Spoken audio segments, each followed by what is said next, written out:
అందరికీ నమస్కారం. నా పేరు Rama. 'I hate you Ravan' 21వ భాగం. రచయిత బుజ్జిగారు. అభి బెడ్ మీద ఉంటాడు. తలలో మొత్తం పైపులు, చేతులకి, ముక్కుకి, నోటికి మొత్తం వైర్లతో, పైపులతో ఉన్న అతన్ని చూసి డాక్టర్‌తో అతడంటే కోమాలోకి వెళ్ళాడు సార్. తను నార్మల్ అవ్వడానికి 6 మంత్స్ పట్టొచ్చంటే, రవి గారైతే అతనికి ఇంకో ఆపరేషన్ చేయండని అంటే, డాక్టర్ గారు షాకయ్యి, "గౌతమ్ ఏమంటున్నావు మావయ్య" అని మావయ్య ఆలోచనలో మర్మం ఏంటో అని అడుగుతాడు. రవివర్మ గారు ఇంకో ఆపరేషన్ అనగానే గౌతమ్ ఫ్రెండ్ డాక్టర్ అయిన రిషి షాకయ్యి, ఇంకో ఆపరేషన్ ఏంటని అడుగుతాడు గౌతమ్. ఈ అబ్బాయికి మన విక్రమ్ ఫేస్ పెట్టండి. ఫేస్ మార్ఫింగ్ అన్నమాట. విక్‌కి ఇలా కనిపించాలి ఇంక ఈ అబ్బాయి. గౌతమ్ మావయ్య ఏమంటున్నావు? ఎవరో తెలియని వాడికి ఇలా అంటే రవి గారు కళ్ళు మూసుకొని వాడు నాకు తెలుసని అంటాడు. ఏం మాట్లాడుతున్నాను మావయ్య అని అంటే, చెప్పాను కదా నాకు తెలుసని. మీరు వాడిని విక్రమ్‌లా మార్చండి. వాడు కోమాలో నుంచి బయటకొచ్చాక మనం వాడికి విక్రమ్ ఎలా ఉండేవాడో అలా వాడిని తయారు చేద్దాం. ఓకేనా? అని ఇప్పుడు కుదురుతుందా అని అంటాడు. డాక్టర్ 3 డేస్ తర్వాతంటే, ఓకే. మీరు ఆ ప్రాసెస్‌లో ఉండండి. రేపు మార్నింగ్ విక్రమ్‌కి, ఆ అమ్మాయికి అని బాధగా వాళ్ళకేం చేయాలో ఆ కార్యక్రమం జరిపిద్దామని గౌతమ్ నువ్వు ఖ్యాతికి కాల్ చేసి విషయం అంతా కూడా చెప్పు. విక్కీకి చిన్న యాక్సిడెంట్ అయింది. నిదానంగా తన అత్తయ్యకి, వదినకి చెప్పమను. ఎలాంటి సీరియస్ కాదు. 1 వీక్‌లో ఇండియా నుంచి రిటర్న్ అవుతామని అంటే, ఓకే మావయ్య. కానీ ఒకసారి ఆలోచించండంటే, ఒకవేళ వాడు విక్కీ కాదని తనకి గతం గుర్తొస్తే అని అంటే, గుర్తు రాకుండా మీరే చేయాలి అర్థమైందా? వేల కోట్లకి వారసుడు వాడు. ఇలా అని బాధగా నా విక్కీ నాకు కావాలి. ఎవడైనా నాకేంటి? ఇంక వాడు నా విక్రమ్ అంతే అని విక్రమ్ డెడ్ బాడీ దగ్గరికి వెళ్తాడు. వెళ్లి కోపంగా విక్రమ్ డెడ్ బాడీని చూస్తూ నీ అన్నని చంపాలనుకుంటే నువ్వు చచ్చిపోయావు. పర్లేదు. అంతా నా మంచికే జరిగింది. ఇక అభిరామ్ వాళ్ళ నాన్న వాడు లేడని బాధపడుతూ ఉంటే నాకు కలిగే ఆనందమే వేరని అభి వాళ్ళ నాన్న నేమ్ మర్చిపోయాను. ఏం పెట్టానో. బట్ ఇప్పటినుంచి మాధవన్ గారు, వాళ్ళ అమ్మ పేరు గాయత్రి గారు ఓకేనా? ఇక విక్రమ్ మదర్ రాధిక గారు. మీకో విషయం చెప్పనా? రాధిక గారి సెకండ్ హస్బెండ్ రవివర్మ గారు. అతడు విక్రమ్‌కి సొంత తండ్రి కాదు. ఇంకా చాలు. చాలానే చెప్పాను కదా! ఇంకా చాలానే ఉంది. ఏ మనిషి, ఏ మనిషికి ఊరికే పరిచయం అవ్వరు. వాళ్ళ మధ్య ఏదో ఒక రిలేషన్ ఉండే ఉంటుంది. గత జన్మలో కావచ్చు, లేదా ఈ జన్మలో కావచ్చు. విక్రమ్ డెడ్ బాడీని చూస్తూ రవి గారు నవ్వుతూ పాపం విక్రమ్ వాడిని చంపాలని అనుకుంటే నువ్వు చనిపోయావు. నీ అన్న ప్రాణం పోకుండా కాపాడావు పర్లేదులే. నా పనయ్యాక వాడిని కూడా పైకే పంపిస్తాలే అనుకోని ఒకలాంటి నవ్వు నవ్వి పాపం మీ మధ్యలో ఏ పాపం ఎరుగని ఆ అమ్మాయి బలి అయింది. వాళ్ళ నాన్న తన కూతురు లేదంటే భరిస్తాడా? నిన్ను వదులుతాడా? అయ్యో! నువ్వు లేవు కదా! ఇక నీ రూపంతో ఉన్న అభిరామ్‌ని వదులుతాడా? ధీరజ్ నా కొడుకు. వాడిని చంపాలని ప్లాన్ వేస్తే పాపం నువ్వు చచ్చావు. ఏదేమైనా నేను సేఫ్ అయ్యాను. ఇంక వాడు నా చేతిలో కీలుబొమ్మ అని నవ్వుతూ సారీ నా కొడుకు కాని కొడుకు అని బయటకొస్తాడు. రవి గారు బయటకొచ్చి కారు అభిరామ్‌దని, తన బాడీ మాత్రం దొరకలేదని చెప్పి, అభి చచ్చిపోయాడని వాళ్ళ ఫ్యామిలీకి ఇన్ఫర్మేషన్ ఇవ్వండని చెప్పి, నేను బయటికి వెళ్తున్నా గౌతమ్ అని అంటాడు. మావయ్య ఇంత నైటా అంటే చెప్పాగా నా ఫ్రెండ్స్ ఉన్నారని. అయినా మర్చిపోయావా? ప్రతి నెల వస్తూనే ఉంటా అని. ఓకే. మార్నింగ్ వస్తానని వెళ్ళిపోతాడు గౌతమ్. అసలు మావయ్య నాకర్థం కావడం లేదు. ఎందుకో ఎవరో కూడా తెలియని వాడికి విక్రమ్ ఫేస్ పెట్టమని అంటున్నాడు. అసలు అభిరామ్ అతని గురించి తెలుసుకోవాలని అభిరామ్ గురించి మొత్తం చెక్ చేసి తన గురించి మొత్తం తెలుసుకుంటాడు. విక్కీ మెదడు అభికి పెట్టారని చెప్పా కదా! అలా కాకుండా ఒక చిన్న కరెక్షన్. అభి, విక్కీ, శృతి ముగ్గురు కారులో ఉండడంతో కారు కొట్టుకొని రావడంతో ముందు ఉన్న అభి ఫేస్ మొత్తం దెబ్బలు తగిలి అసలు తానెవరో కూడా గుర్తుపట్టకుండా అవుతుంది. మరి రవి గారు ఎలా గుర్తుపట్టాడు అంటే అభికి యాక్సిడెంట్ అవ్వడంలో తన వంతు కూడా ఉంది. అందుకే తనకి అభి అని అర్థమైంది. మరి గౌతమ్‌కి ఆ డౌట్ రాలేదా అనుకోకండి. ముందు ముందు వస్తుంది. అసలేమైందో జరుగుతున్న కథలో చెప్తాను. ఇంక పోతే అభి ఫేస్ మొత్తం పాడవుతుంది. గ్లాస్ మొత్తం పగిలి అభి ఫేస్‌పై గుచ్చుకొని ఇక అభి తలకి దెబ్బ తగలడం వల్ల అభి కోమాలోకి వెళ్తాడంతే. రవి గారు వచ్చేసరికి విక్కీ బాడీ పార్ట్స్ డొనేషన్ అయిపోతుంది. కానీ విక్కీ చనిపోవడం, అభి కోమాలోకి వెళ్ళడంతో రవి గారు విక్కీ ఫేస్‌ని అభికి పెట్టి సర్జరీ చేయమంటారు. అది జరిగింది. ఇక అభికి కోమాలో నుంచి బయటకొచ్చాక తన గురించి ఏమీ గుర్తుండదు. బట్ ఏదో గుర్తొస్తుంటుంది అంతే కానీ నిధిని చూసాక తనకి 90% గుర్తొస్తుంది. బట్ డౌట్ అంతే. ఇప్పుడు విక్కీ ఫేస్ అభికి పెట్టారు. అంతే. అభి ఓకే. తను కోమాలోకి వెళ్ళడం, వాళ్ళ గతం మర్చిపోయాడు అంతే. రవివర్మ గారు హాస్పిటల్ నుంచి నేరుగా ధీరాజ్ ఇంటికి వెళ్తాడు. ధీరాజ్ వాళ్ళ అమ్మ మేనక గారు, ధీరాజ్ ఇద్దరు భోజనం చేస్తూ ఉంటారు. రవిని చూసి ఇద్దరు మీరెప్పుడొచ్చారు డాడ్ అనడంతో వెనక రవిని చూసి కోపంగా తన రూమ్‌లోకి వెళ్తుంది. వెళ్తున్న తనని మీను అంటాడు. రవి వైపు కోపంగా చూసి తన రూమ్‌లోకి వెళ్ళిపోతుంది. ఇక ధీరాజ్ మామ్ నీ మీద చాలా కోపంగా ఉంది. డాడ్ మామ్ బర్త్‌డేకి నువ్వు రాలేదని అంటే, ఆ రోజు అసలు టైం లేదు రాజ్ రావడానికి. ఓకే. నువ్వు తిను. నేను మీ మామ్‌ని శాంతపరుస్తాను అని అంటే, ఓకే అని నైట్ ఏం ప్లాన్స్ ఉన్నాయి అంటే, రవి, రాజ్ నేను మా పీఏతో నైట్ అని అంటూ ఉంటే, నవ్వి ఎంజాయ్ అని రవి గారు మేనక గారి రూమ్‌లోకి వెళ్తాడు. రాజ్ తిని హ్యాండ్ వాష్ చేసుకొని, అభిరామ్ ఇంక నువ్వు లేవు. ఈరోజు ఆ ప్రాజెక్ట్ నాకే దక్కింది. ఎప్పుడూ నీ ముందు ఓడిపోయేవాడిని. ఇప్పుడు నేనే గెలిచా అని ఇక నీ ప్రాణం కూడా పోయింది పాపం అని అంటూ కాల్ చేస్తాడు తన పీఏ సోనాకి. సోనా స్టార్ట్ అయ్యావా అని అంటే, ఇంకో 5 మినిట్స్‌లో హోటల్స్‌లో ఉంటాను అని అంటుంది. ఓకే. నేను కూడా వస్తున్నా అని హోటల్‌కి స్టార్ట్ అవుతాడు రాజ్. లండన్. రాత్రి ఎలానో పడుకుంది. అది కూడా క్యాథీ తనకి ఇచ్చే పాలలో స్లీపింగ్ పిల్ వేసి ఇవ్వడంతో రాధిక గారు మార్నింగ్ మెలకువ రాగానే విక్రమ్ అని తలుచుకొని ఎప్పుడు కూడా నువ్వు నాతో చెప్పకుండా ఎక్కడికి వెళ్ళలేదు. ఇప్పుడు ఇండియా వెళ్ళావు నాకు చెప్పకుండా. నీకు యాక్సిడెంట్ అయిందని చెప్పింది క్యాథీ. నాకు చాలా భయంగా ఉందని రవి గారికి కాల్ చేస్తారు రాధిక గారు. రవి గారు మేనక గదిలోకి వెళ్తున్న టైంలోనే ఆ కాల్ రావడంతో రవి పక్కకి వచ్చి కాల్ లిఫ్ట్ చేస్తాడు. రాధిక గారు రవి, విక్కీ ఓకేనా అంటే రవి గారు విక్కీ ఓకే రాధిక అని తన తలకి గట్టిగా దెబ్బ తగిలింది. సో వాడికి ట్రీట్మెంట్ జరుగుతోంది. నువ్వేమీ కంగారు పడకు.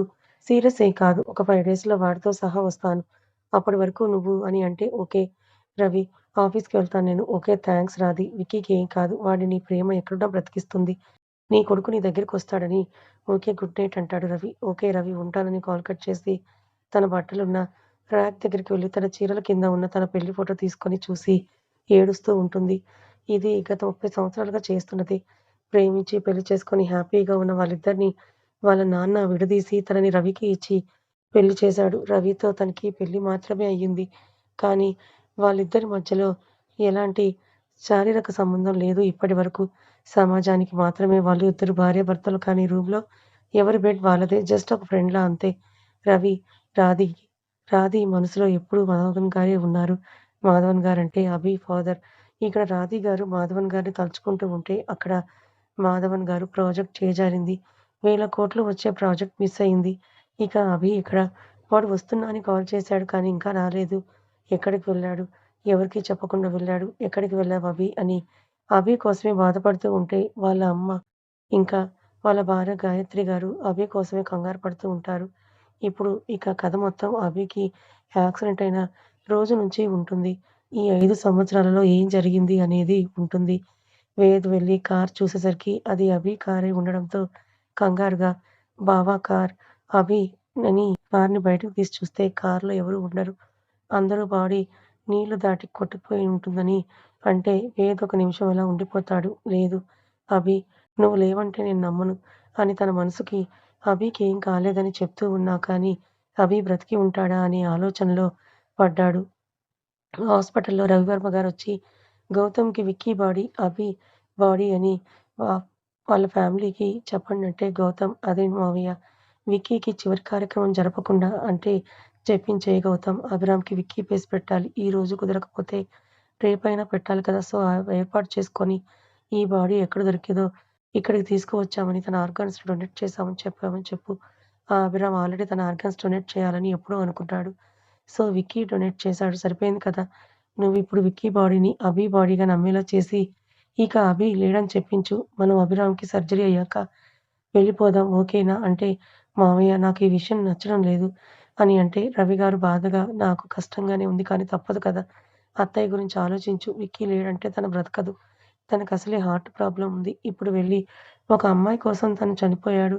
ఆ అమ్మాయి కూడా చనిపోయిందంటే తట్టుకోగలదా? వద్దు గౌతమ్ నేను చెప్పినట్టు నువ్వు చేయక తప్పదని వెళ్ళిపోతాడు. మావయ్య ఎందుకిలా మాట్లాడుతున్నాడు? మార్నింగ్ విక్కీకి ఆ అమ్మాయికి దహన సంస్కారం చేపిద్దామన్నారు.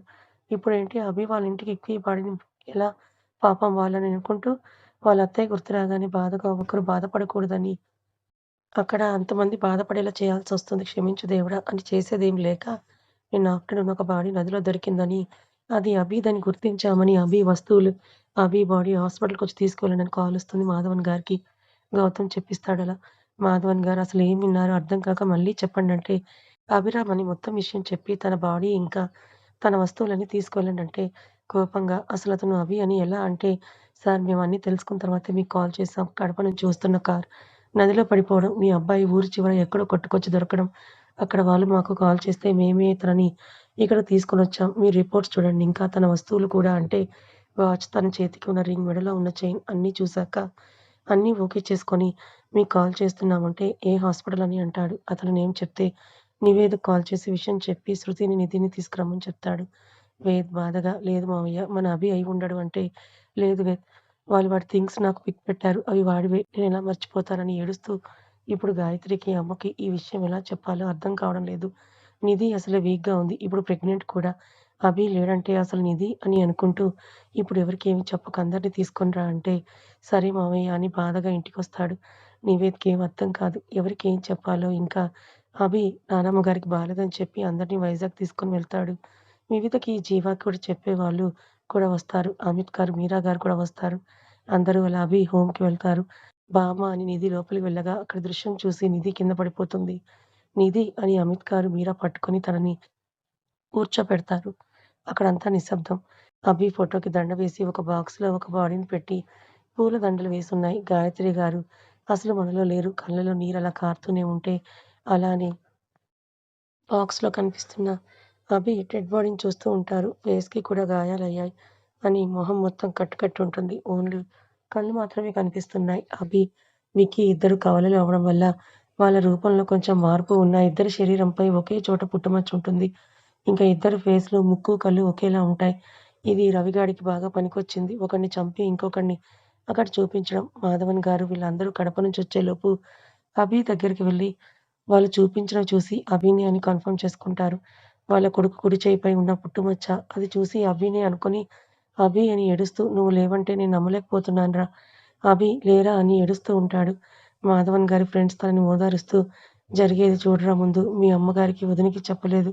వాళ్ళు ఒకేసారి అభిని ఇలా చూసి తట్టుకోలేరురా" అని అంటే వాళ్ళ ఫ్రెండ్‌ని పట్టుకొని ఏడుస్తాడు. "నా కొడుకు లేడంటే నేను నమ్మలేకపోతున్నానురా" అని అంటే మాధవన్ గారు వాళ్ళ ఫ్రెండ్ "ఇది జరిగింది నువ్వు నమ్మాలి. నీ కొడుకు ఇక ప్రాణాలతో లేడని" అంటే వాళ్ళ ఫ్రెండ్‌ని పట్టుకొని ఏడుస్తున్న మాధవన్ గారిని గౌతమ్ చూస్తాడు. గౌతమ్‌కి బాధగా అనిపిస్తుంది.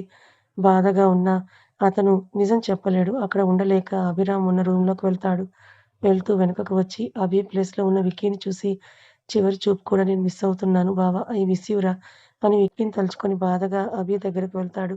మాధవన్ గారు అభి డెడ్ బాడీని అంబులెన్స్‌లో వాళ్ళ ఇంటికి తీసుకువెళ్ళి అభి బాడీని తీసుకొస్తుంటే గాయత్రి గారికి ఏం అర్థం కాదు. ఎవరండి? ఏమైందని అడుగుతూ వచ్చిన తనకి ఏమీ అర్థం కాక భయంగా ఎవరండి అంటే మన అభి ఇక లేడు గాయత్రి అని తనని పట్టుకొని ఏడుస్తూ ఉంటే గాయత్రి గారు కోపంగా ఏం మాట్లాడుతున్నారు మీరు? నా అభి లేకపోవడం ఏంటసలు? మీరెవరిని తీసుకొనొచ్చి నా అభి అంటున్నారని మళ్ళీ మాధవన్ చెయ్యి పట్టుకొని ఇది నిజం కాదు కదా! అంటే తన చెయ్యి పట్టుకొని బాధగా అభికి కారు యాక్సిడెంట్ జరిగింది అని చెప్తే ఆవిడ అభి అని అంటూ ఏడుస్తూ అంతే కింద పడిపోతుంది. ఇంకా అప్పుడే బయటకొస్తున్న అభి నానమ్మ ఆ మాట విని రామ అని ఏడుస్తూ మనవడి దగ్గరకొచ్చి రామ అని ఏడుస్తూ ఉంటే ఇప్పుడు భార్యని, తల్లిని ఎలా ఓదార్చాలో అర్థం కాక మాధవన్ గారు తనలో తనే బాధపడుతూ గాయత్రి గారిని సోఫాలో పడుకోబెట్టి వాళ్ళ అమ్మ దగ్గరకొచ్చి అమ్మ అని అంటూ ఉంటే ఆవిడ అభి డెడ్ బాడీని చూస్తూ అలానే ఉంటారు. ఉలుకు పలుకు లేకుండా. అభి, విక్కీ కవలలని రాధిక్ గారికి తెలియదు. ఇకపోతే మాధవన్ గారు అసలు విక్కీని, అభి అని ఎందుకు అనుకుంటారు? మాధవన్ గారికి తెలిసి విక్కీ లేడనే అనుకుంటున్నారు. సో, ఒక ఎపిసోడ్‌కే మీరంతా అర్థం చేసుకోకండి. అసలు ఏంటి? ఎలా జరిగిందనేది పోతూ పోతూ ఉంటే మీకే తెలుస్తుంది. ఇంక కథలోకి వెళ్తే గాయత్రి గారిని సోఫాలో పడుకోబెట్టి వాళ్ళ అమ్మ దగ్గరికి వెళ్తారు మాధవన్ గారు. మాధవన్ గారు పిలుస్తున్నా వినిపించుకోకుండా అభిని అలానే చూస్తూ ఉంటుంది. తన మైండ్‌లో అభి లేడు అనే విషయాన్ని తీసుకోలేకపోతుంది. అంతే చూస్తుంటుంది. అమ్మ, అమ్మ అని గట్టిగా పిలవగానే ఆవిడ స్పృహలోకొచ్చి మాధవ, నా రామ అని అంటే వాళ్ళ అమ్మని పట్టుకొని ఇక లేడమ్మా అని ఏడుస్తూ నాకు తలకొరి పెట్టాల్సిన నా కొడుక్కి నేను ఈరోజు అని నా అభి లేడంటే తట్టుకోవడం కష్టంగా ఉందమ్మా అని ఏడుస్తాడు. కొడుకు బాధను చూడలేక తన దుఃఖాన్ని మింగుకొని గాయత్రి అని అంటే గాయత్రి కింద పడిపోయిందమ్మా. కళ్ళు తెరిచాక నేనేమని చెప్పాలమ్మా అని అంటూ ఉంటే ఆవిడ కొడుకుని చూస్తూ నిధి అని అంటూ ఉంటే నేను నివేద్‌కి కాల్ చేశానమ్మా. తీసుకొనొస్తున్నాడు అంటే గాయత్రి గారి దగ్గరికి వెళ్తారు. గాయత్రి దగ్గరికి వెళ్లి తన ఫేస్ మీద నీళ్లు కొట్టి గాయత్రి అంటూ ఉంటే అప్పుడే కళ్ళు తెరిచి చూస్తూ ఉన్న ఆవిడకి అభి అని అభిని పెట్టిన బాక్స్ దగ్గరికి వెళ్లి అభి అని ఏడుస్తుంది. కొడుకు లేడంటే ఆ తల్లి పరిస్థితి వివరించడం కూడా కష్టమే. ఇప్పుడు గాయత్రి గారి పరిస్థితి కూడా అదే. తన కొడుకు లేడని తన గుండె పగిలేలా రోదిస్తోంది. గాయత్రిని చూసి అభి, నానమ్మ కూడా అభిని పెట్టిన బాక్స్ దగ్గరికి వెళ్లి రామా అని ఏడుస్తూ ఉంటే, వాళ్ళకి తెలిసిన వాళ్ళు వాళ్ళిద్దరిని ఓదారుస్తూ ఉంటారు. శృతికి అలా అవ్వడానికి కారణమైన వాళ్ళ చెల్లి కొడుకుని కొట్టి ఇంట్లో నుంచి పంపించడం వల్ల చెల్లి భర్త కూడా వెళ్ళిపోతాడు. ఇంకా అభి నానమ్మ కూతురికి కొంత ఆస్తి రాసిచ్చి మీరు కూడా వెళ్ళిపోండని అంటే వాళ్ళు వెళ్ళిపోతారు. ఈ టైం అందుకే వాళ్ళెవరూ లేరింట్లో. ఇక అలా 2 గంటలవుతోంది. గాయత్రి గారు ఏడ్చి, ఏడ్చి అలానే అభిని చూస్తూ అంతే అభిని పెట్టిన బాక్స్ మీద తలపెట్టి అభిని చూస్తుంటారు. ఇక బామ్మగారైతే తన రామ లేడంటే తట్టుకోలేక కొడుకు చేతిని పట్టుకొని అంతే ఉంటుంది. నిధి వాళ్ళు కడప నుంచొస్తారు. నిధికి మనసెందుకో కంగారుగా ఉంటుంది. ఎలాంటి అనర్థం జరగకుండా చూడని అనుకుంటూ లోపలికొస్తూ బయట ఉన్న జనాలను చూసి బామ్మగారికి అయ్యో! ఏమైనా అని బామ్మ అని అనుకుంటూ వచ్చిన తనకెదురుగా అభి ఫోటోకి దండ వేసుంచడంతో అంతే కళ్ళు తిరిగి పడిపోతుంది.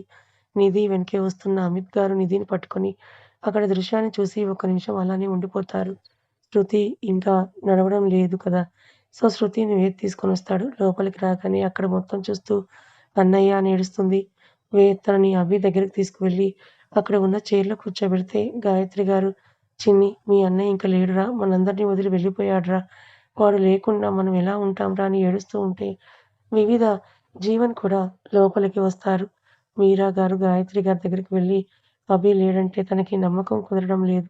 అక్కడ ఉన్న బాడీని చూస్తూ అసలెలా జరిగింది అనుకోని అభిని గుర్తు చేసుకొని ఆవిడ ఏడుస్తూ ఉంటారు. జీవ, వివిధ లోపలికొచ్చి చూసి వివి అసలు నమ్మలేకపోతుంది. దగ్గరకొచ్చి చూస్తుంది.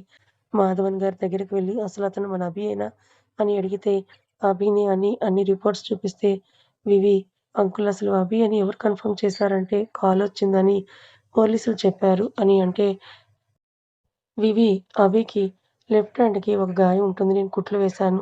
అది మీకెవరికీ కూడా తెలీదు. నాకు డౌట్‌గా ఉంది. ఒకసారి చెక్ చేద్దామని అభి పైన ఉన్న గ్లాస్ తీయించనంటుంది. అభి చనిపోయారని వాళ్ళ డ్యాడ్ అందరూ అనుకుంటున్నారని రాశాను. దాన్ని మార్చాను. గాయత్రి గారు, బామ్మగారు వాళ్ళ రామ కోసం ఎదురు చూస్తూనే ఉన్నారు. ఇంకా కథలోకి వెళ్తే వివి అభి బాడీని చెక్ చేయాలని రూమ్‌లోకి తీసుకురండనంటే అభి బాడీని వేద్, జీవ లోపలికి తీసుకెళ్తారు. వివి చెక్ చేస్తుంది. చేతిపై మచ్చ ఉండదు. వివి వేద్‌తో అన్నయ్య ఏదో జరుగుతోందన్నయ్య. ఈ బాడీ అభిది కాదు. అభి బాడీ అని నమ్మించారంతే. ఎవరో కావాలని ఇలా చేసుంటారు. అభి చనిపోయి ఉండడని అంటే వేద్ నేను చూశానురా బావ కారని అంటూ ఉంటే యాక్సిడెంట్ కూడా కావాలని చేసుంటారన్నయ్య. మీరొకసారి దీని గురించి పోలీసులతో మాట్లాడండి అంటుంది. అయితే అభి బ్రతికే ఉన్నాడంటావా అని ఆనందంగా అడుగుతూ ఉంటే వేద్ వివి అభి ఎక్కడో ఒక దగ్గర సేఫ్‌గా ఉంటాడనిపిస్తోందన్నయ్య. అంత తొందరగా తన ప్రాణాన్ని వదిలే రకం కాదు రావణ్ కదా! నిధి కోసమైనా చివరి ప్రాణాన్ని నిలుపుకొనైనా బ్రతుకుతాడు. ఎవరి కుట్రనో తెలుసుకోండి ముందు ఇది. పాపం నిధి ఎలా ఉందో అసలే తను ప్రెగ్నెంట్. ఇప్పుడు తనిలా పానిక్ అవ్వడం వల్ల లోపల ఉన్న తన బేబీపై పడుతుంది అని అంటుంది. కథ ఇంకా ఉంది. ఈ కథ మీకెలా అనిపించింది? నచ్చిందా? నచ్చితే లైక్ చేయండి. మరికొంతమందికి షేర్ చేయండి. Thank you so much.